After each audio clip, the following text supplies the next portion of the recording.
സരിനെയും സന്ദീപിനെയും താരതമ്യം ചെയ്യാൻ പറ്റില്ല. സന്ദീപിന് എപ്പോഴും സരിൻ എപ്പോഴും ഒരു ഇടത് ഹൃദയം കോൺഗ്രസിൽ പ്രവർത്തിക്കുമ്പോഴും ഉണ്ടായിരുന്നു. പക്ഷേ സന്ദീപിനുണ്ടായിരുന്നത് വർഗീയ ഹൃദയമാണെന്നാണ് പ്രേംകുമാർ പറയുന്നത്. അതിനകത്ത് രണ്ട് മറുപടിയാണ് പറയാനുള്ളത്. ഒന്നാമത്തെ കാര്യം, ആ ചർച്ചയെ സംബന്ധിച്ചിടത്തോളം അത് നേരത്തെ മനോരമ ന്യൂസിൽ നടന്ന ഒരു ചർച്ചയായിരുന്നു, നിങ്ങൾക്ക് അറിയാവുന്നതാണ്. മനോരമയിലായിരുന്നു. ശ്രീ അയ്യപ്പദാസും എം സ്വരാജും ജോസഫ് വാഴക്കനും സന്ദീപ് വാര്യരും പങ്കെടുത്തൊരു ചർച്ച. ആ ചർച്ചയെ സംബന്ധിച്ച് ഇന്നലെ അതിന്റെ ആങ്കർ കൂടിയായ അയ്യപ്പദാസ് വളരെ വ്യക്തമായി ക്ലാരിറ്റി വരുത്തി. എന്താണ് പറഞ്ഞത്? അതിൽ സന്ദീപ് വാര്യർ അല്ല പറഞ്ഞത്, എം സ്വരാജ് പറഞ്ഞ ഒരു കാര്യം സന്ദീപ് വാര്യർ ഏറ്റു പറഞ്ഞതാണ്.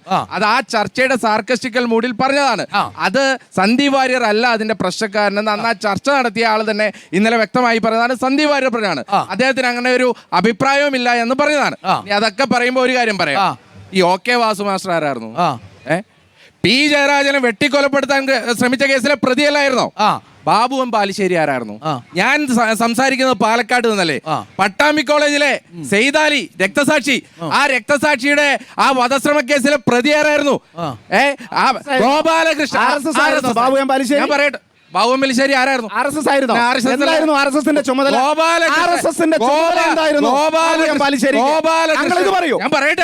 ഞാൻ പൂർത്തീകരിക്കട്ടെ. ഗോപാലകൃഷ്ണൻ എന്ന പേരിലുള്ള RSSകാരനായ പ്രതിയായിരുന്നു ബാബു എം ബാലുശ്ശേരി. ആ ബാബു എം ബാലുശ്ശേരി എന്തായിരുന്നു? ആ ബാബു എം ബാലുശ്ശേരി RSSൽ നിന്ന് മാറി CPM-ൽ വന്നു. CPM-ൽ വന്ന് MLA ആക്കി. ഇവർ മുദ്രാവാക്യം വിളിച്ചു. എന്നിട്ടാണ് ഇവർ പറയുന്നത് OK വാസുവിന് പ്രശ്നമില്ല, ദേവസ്വം ബോർഡിന്റെ പ്രസിഡന്റ് ആക്കാം. പി ജയരാജനെ കൊലപ്പെടുത്താൻ കേസിലെ പ്രതിയാണ്.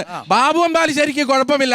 സന്ദീപ് വാര്യർ ഒരു ചർച്ചയിൽ അയാളെ തെറ്റിദ്ധരിപ്പിച്ചതാണ് അല്ലെങ്കിൽ തെറ്റിദ്ധരിപ്പിക്കപ്പെട്ടതാണ് എന്ന് ആ ചാനലുകാർ തന്നെ പറയുമ്പോൾ സന്ദീപ് വാര്യർ പ്രശ്നമാണ്. ഒറ്റക്കാരിയോടെ ഈ സന്ദീപ് വാര്യർ ഇതൊക്കെ തിരുത്തി പറയുന്നതിന് മുമ്പല്ലേ അരുണെ പറഞ്ഞത് crystal clear number one comrade ആരാ പറഞ്ഞേ? സന്ദീപ് വാര്യർ ഇത് ഏതെങ്കിലും തിരുത്തി പറഞ്ഞത് നമ്മൾ ആരെങ്കിലും കേട്ടിരുന്നു? അപ്പൊ അതിനു മുമ്പ് കെ ബാലനും MP രാജേഷും ഈ ക്രിസ്റ്റൽ ക്ലിയർ നമ്പർ വൺ കോമ്രേഡും പറഞ്ഞിട്ട് കിട്ടാത്ത മുന്തിരി അല്പം പുളിക്കും. ശ്രീ പ്രേംകുമാർ അതെ, ഇത്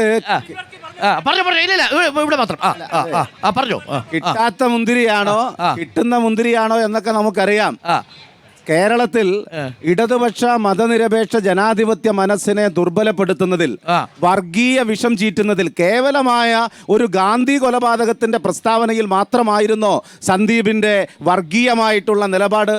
നിങ്ങൾ കോൺഗ്രസിന്റെ ഭാഗമായി BJP ഏത് രാഷ്ട്രീയ പാർട്ടിയുടെ ഭാഗമായി ചർച്ചയിൽ പങ്കെടുക്കുന്നയാൾക്കും അങ്ങനെ പെട്ടെന്ന് സ്വീകരിക്കാൻ കഴിയുന്ന അഥവാ അത്തരത്തിൽ താൻ ചെയ്ത പല നിലയിലുള്ള വർഗീയമായിട്ടുള്ള നിലപാടിൽ നിന്ന് പൂർണ്ണമായും പിന്തിരിയുന്നു എന്ന് ഏത് ഘട്ടത്തിൽ അദ്ദേഹം പറഞ്ഞു? നമ്മുടെ ടെലിവിഷനിലൊക്കെ പറഞ്ഞു. എന്റെ അടുത്ത് അദ്ദേഹം പറഞ്ഞൊരു കാര്യമല്ല, ഞാൻ ഇന്നുവരെ പിന്തുടർന്ന എല്ലാ പ്രത്യയശാസ്ത്രവും കൈയൊഴിഞ്ഞു വരുന്നു. ശങ്കർ സിംഗ് വഗേലെ പോലെ RSSന്റെ ബന്ധം മുറിച്ചു കളഞ്ഞാണ് ഞാൻ മതേതരത്തിന്റെ ചേരിയിലേക്ക് വരുന്നത്. ഒരു നിമിഷം, വിദ്വേഷത്തിന്റെ ഫാക്ടറിയിൽ നിന്ന് ഒരു മനുഷ്യൻ ആ ഫാക്ടറിയിൽ നിന്ന് സമരം പ്രഖ്യാപിച്ചിറങ്ങി സ്നേഹത്തിന്റെ കടയിൽ വന്ന് സ്വാഗതം ചെയ്യണ്ടേ? അതിനെന്താ പ്രശ്നം? അതെ, അദ്ദേഹം നടത്തിയിട്ടുള്ള അദ്ദേഹത്തിന്റെ പ്രവർത്തനത്തെ സംബന്ധിച്ച് കേരളീയ സമൂഹത്തിന് ബോധ്യമാകും. അതെ, ഞാൻ പറയുന്നത് അത് ബോധ്യമാകും. പക്ഷെ ഞാൻ ഒന്ന് പറയാം, അതൊന്നും ഈ പാലക്കാട് ഉപതെരഞ്ഞെടുപ്പിൽ ഇടതുപക്ഷത്തിന്റെ വിജയത്തിന് മാറ്റുകുറയ്ക്കാൻ ഉതകുന്നതല്ല. ലീഗിലില്ലാത്തൊരു ആശങ്ക നിങ്ങൾക്ക് എന്തിനാ? എല്ലാം പറയുന്നത് പാർട്ടിക്കില്ലാത്ത ആശങ്ക നിങ്ങൾക്ക് എന്തിനാ? കേരളത്തിലെ മുസ്ലിം സംഘടനകൾക്കില്ലാത്ത ആശങ്ക നിങ്ങൾക്ക് എന്തിനാ?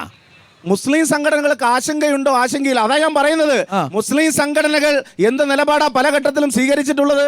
ഇവിടെ വർഗീയത എന്ന് പറഞ്ഞാൽ സംഘപരിവാർ ഉയർത്തിപ്പിടിക്കുന്ന വർഗീയത മാത്രമല്ലല്ലോ. ഇവിടെ SDPIയുടെയും വെൽഫെയർ പാർട്ടിയുടെയും വോട്ട് വേണ്ട എന്ന് പറയുമോ എന്ന ചോദ്യം കേരളത്തിൽ ഉയർന്നു വരുന്നുണ്ട് UDFന് നേരെ.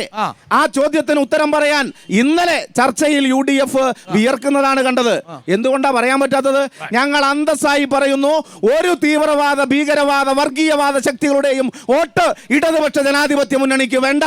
അങ്ങനെ പറയാൻ ഞങ്ങൾ ഏത് തെരഞ്ഞെടുപ്പിൽ എങ്ങനെ പരാജയപ്പെട്ടാലും, എത്ര വോട്ടിന് പരാജയപ്പെട്ടാലും, എത്ര വലിയ പരാജയമായാലും വർഗീയവാദത്തോട്, തീവ്രവാദത്തോട്, ഭീകരവാദത്തോട്, ഈ നാടിനെ ഛിന്നഭിന്നമാക്കുന്ന, മനുഷ്യ മനസ്സിനെ കാലുഷ്യമാക്കുന്ന ഒരു നിലപാടിനോടും ഒരു ഘട്ടത്തിലും യോജിക്കാത്ത പ്രസ്ഥാനമാണ് ഇടതുപക്ഷ പുരോഗമന പ്രസ്ഥാനം. സന്ദീപിനെ വിട്ട് മറ്റു വിഷയത്തിലേക്ക് കൂടെ വന്നാൽ